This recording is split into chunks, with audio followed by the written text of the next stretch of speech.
I'll ask you a question that's been left over from the session that came in from David McCall, who's a good friend of Host in Ireland from QTS. While many people aren't in commercial buildings, most of those buildings are still consuming energy just to maintain their systems. Are there estimates yet on how much energy will change when we permanently shutter, I guess that's an Americanism, some of them? David McCall. I think this is a really good question, but I don't think anyone really has any answers yet. So, there is some data out of the US showing how much commercial building energy consumption fell.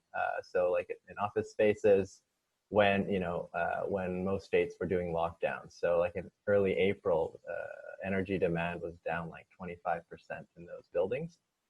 So even with an empty building, I mean, it's got some core functions like, heating, cooling, ventilation, all that to kind of maintain a basic building environment. So even if nobody's there, there's still going to be energy being consumed.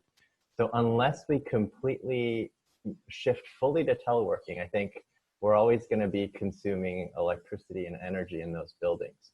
So I guess really the question is, behaviorally, are all of us going to telework permanently?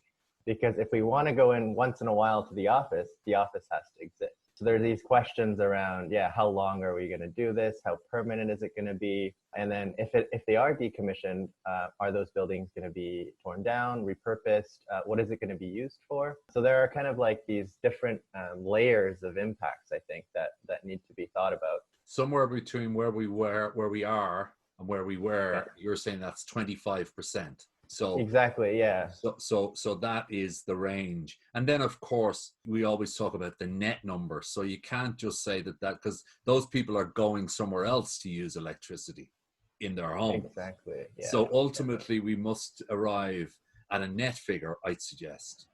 Yeah, so I mean the big reduction will come, in office buildings, but then also from transportation, right? So if we're commuting less to work, especially if for those of us that drive, those are a lot of emissions that can be saved by working from home. So, it really depends, commute, the kind of electricity that your region is generating, how cold is it or how hot is it? So how much AC do you need in your home, for instance, could have a big impact. So those are the dynamics, I think. But I guess it's this real world experiment we're living through now. I mean, buildings are a big energy user. So, our data shows buildings, both homes and commercial, use around 30% of the world's energy. So it's a big deal if we can reduce some of that.